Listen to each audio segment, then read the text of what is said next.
نیت کو اللہ تعالیٰ کے لیے خالص کرنا اور آخرت کو مقصود بنانا۔ حضرت ابن ابی مریم رحمۃ اللہ علیہ کہتے ہیں، حضرت عمر بن خطاب رضی اللہ عنہ حضرت معاذ بن جبل رضی اللہ عنہ کے پاس سے گزرے تو حضرت عمر رضی اللہ عنہ نے فرمایا، وہ اعمال کون سے ہیں جن سے اس امت کے سارے کام ٹھیک رہتے ہیں؟ حضرت معاذ رضی اللہ عنہ نے کہا، 3 اعمال ہیں اور تینوں نجات دلانے والے ہیں۔ ایک اخلاص ہے، اور اخلاص وہ عمل فطرت ہے جس پر اللہ نے لوگوں کو پیدا کیا ہے، اور دوسرا عمل نماز ہے اور وہ مذہب کا اہم شعبہ ہے، اور تیسرا عمل امیر کی اطاعت ہے اور اطاعت ہی بچاؤ کا سامان ہے۔ حضرت عمر رضی اللہ عنہ نے فرمایا، آپ نے ٹھیک کہا۔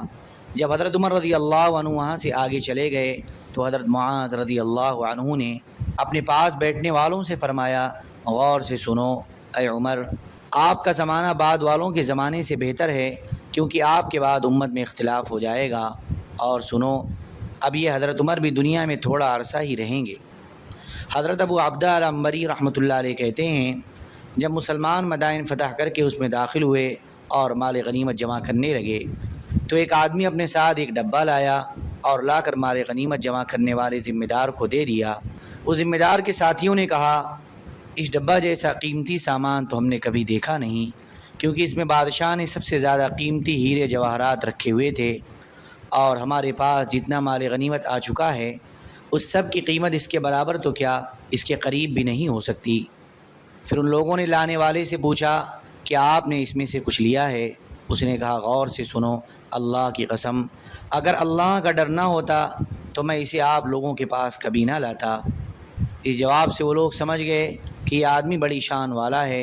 انہوں نے پوچھا، آپ کون ہیں؟ فرمایا، نہیں، اللہ کی قسم نہیں، اپنے بارے میں نہ تو آپ لوگوں کو بتاؤں گا کیونکہ آپ لوگ میری تعریف کرنے لگ جائیں گے، اور نہ کسی اور کو بتاؤں گا کیونکہ پھر لوگ میری سچی جھوٹی تعریف کرنے لگ جائیں گے، بلکہ میں تو اللہ تبارک و تعالیٰ کی تعریف بیان کرتا ہوں اور اس کے ثواب پر راضی ہوں۔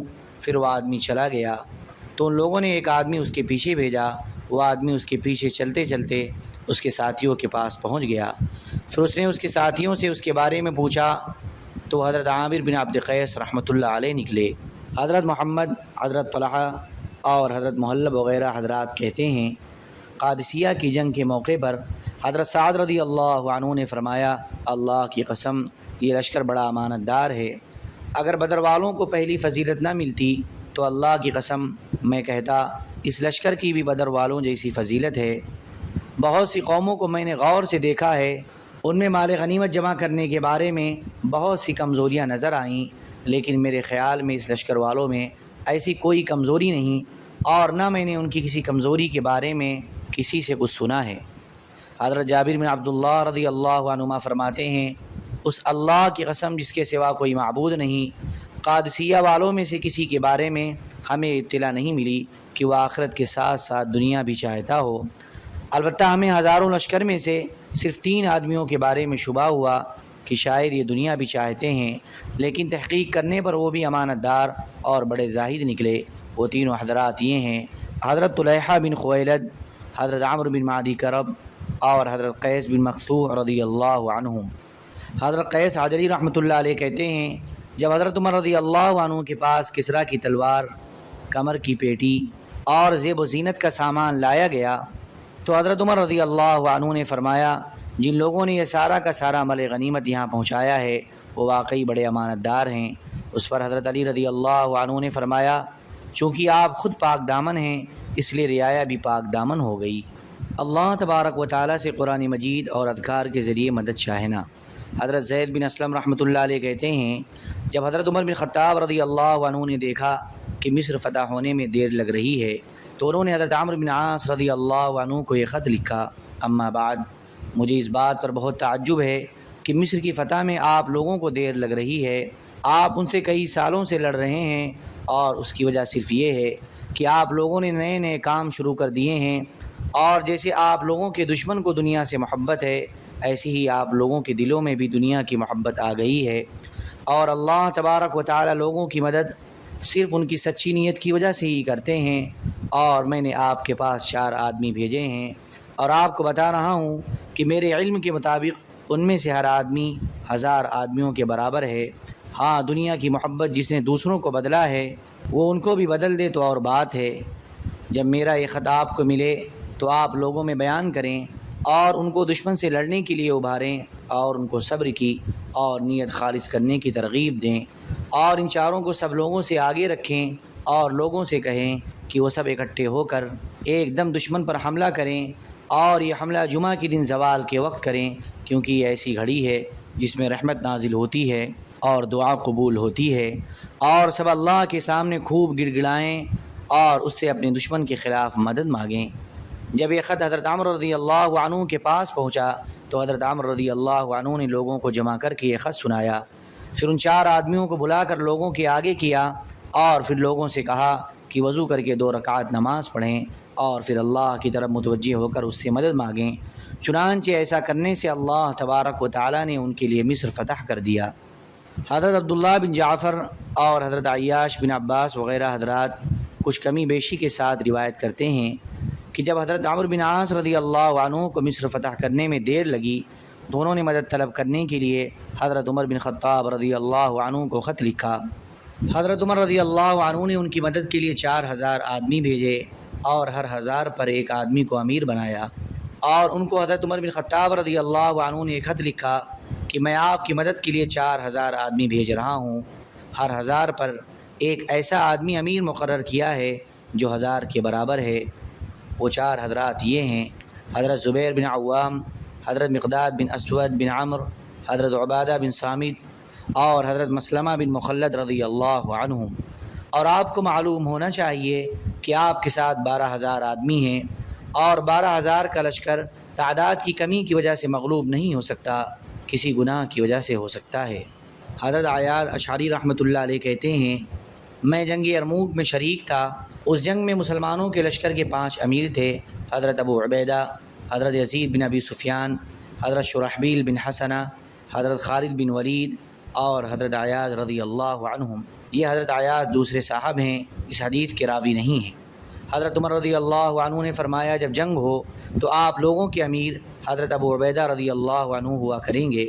پھر ہم نے حضرت عمر رضی اللہ عنہ کو مدد طلب کرنے کے لیے خط میں یہ لکھا کہ موت بڑے جوش و خروش سے ہماری طرف بڑھ رہی ہے۔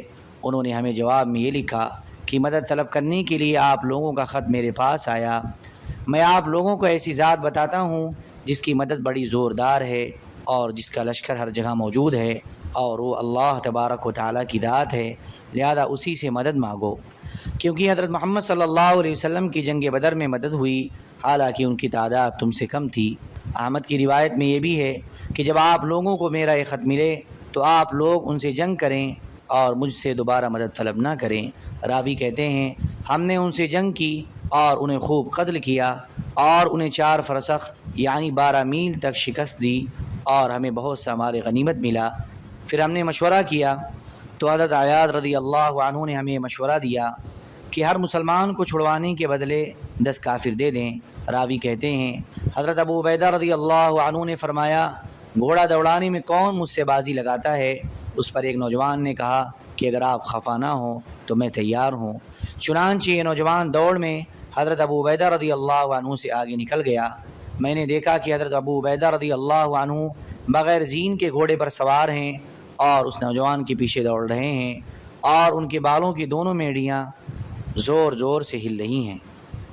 حضرت محمد، حضرت طلحہ اور حضرت زیاد رحمۃ اللہ علیہم اپنی اپنی سند سے بیان کرتے ہیں کہ حضرت عمر رضی اللہ عنہ نے ایک نوجوان حضرت سعد رضی اللہ عنہ کے ساتھ مستقل لگا رکھا تھا جو کہ قاریوں میں سے تھا۔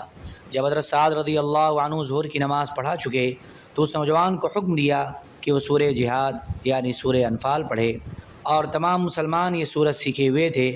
چنانچہ لشکر کا جو حصہ قریب تھا اس نوجوان نے ان کے سامنے وہ سورت جہاد پڑھی، پھر وہ سورت لشکر کے ہر دستے میں پڑھی گئی، جس سے تمام لوگوں کے دلوں میں ذوق شوق پیدا ہو گیا اور سب نے اس کے پڑھتے ہی سکون محسوس کیا۔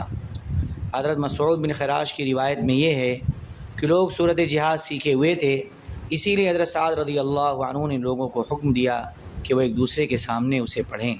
حضرت ابراہیم بن حارث تیمی رضی اللہ عنہ فرماتے ہیں حضور صلی اللہ علیہ وسلم نے ہمیں ایک لشکر میں بھیجا اور ہمیں حکم دیا کہ ہم صبح اور شام افحسبتم انما خلقناکم عبثا پڑھا کریں۔ چنانچہ ہم یہ آیت پڑھتے رہے جس سے ہم خود صحیح سالم رہے اور ہمیں مال غنیمت بھی ملا۔ حضرت محمد، حضرت طلحہ اور حضرت زیاد رحمۃ اللہ علیہم اپنی اپنی سند سے بیان کرتے ہیں کہ حضرت سعد رضی اللہ عنہ نے فرمایا، آپ سب لوگ اپنی جگہ ٹھہرے رہیں اور ظہر کی نماز پڑھنے تک کچھ حرکت نہ کریں۔ آپ لوگ جب ظہر پڑھ لیں گے تو میں زور سے اللہ اکبر کہوں گا، اس وقت آپ لوگ بھی اللہ اکبر کہیں اور تیاری شروع کر دیں۔ اور آپ لوگوں کو معلوم ہونا چاہیے کہ زور سے اللہ اکبر کہنا آپ لوگوں سے پہلے کسی کو نہیں دیا گیا، اور یہ آپ لوگوں کو مضبوط اور طاقتور بنانے کے لیے دیا گیا ہے۔ پھر جب آپ لوگ دوسری مرتبہ اللہ اکبر سنیں تو آپ لوگ بھی اللہ اکبر کہیں اور اپنی تیاری مکمل کر لیں۔ پھر جب میں تیسری مرتبہ اللہ اکبر کہوں تو آپ لوگ بھی اللہ اکبر کہیں، اور آپ لوگوں میں جو گھڑ سوار ہیں وہ میدان جنگ میں اترنے اور دشمن پر حملہ کرنے کے لیے پیدل ساتھیوں کا حوصلہ بڑھائیں۔ پھر جب میں چوتھی مرتبہ اللہ اکبر کہوں تو آپ سب لوگ اکٹھے ہو کر چل پڑیں اور دشمن میں گھس جائیں اور لا حول ولا قوت الا باللہ پڑھتے رہیں۔ حضرت محمد، حضرت طلحہ اور حضرت زیاد رحمۃ اللہ علیہم اپنی اپنی سند سے بیان کرتے ہیں کہ جب قاری حضرات آیت جہاد کی تلاوت سے فارغ ہو گئے تو حضرت سعد رضی اللہ عنہ نے زور سے اللہ اکبر کہا۔ اسے سن کر ان کے قریب والوں نے اللہ اکبر کہا۔ اس طرح ایک دوسرے سے سن کر سارے لوگوں نے اللہ اکبر کہا۔ اس سے لوگوں میں حملے کی تیاری کے لیے حرکت شروع ہو گئی۔ پھر حضرت سعد رضی اللہ عنہ نے دوبارہ اللہ اکبر کہا تو لوگوں نے تیاری مکمل کر لی۔ پھر انہوں نے تیسری مرتبہ اللہ اکبر کہا تو بہادران لشکر آگے بڑھے اور انہوں نے گھمسان کی لڑائی شروع کر دی۔ آگے اور بھی حدیث ذکر کی ہے۔ اللهم صل على سيدنا وحبيبنا ومحبوبنا ومولانا محمد وبارك وسلم. سبحان ربك رب العزة عما يصفون وسلام على المرسلين والحمد لله رب العالمين.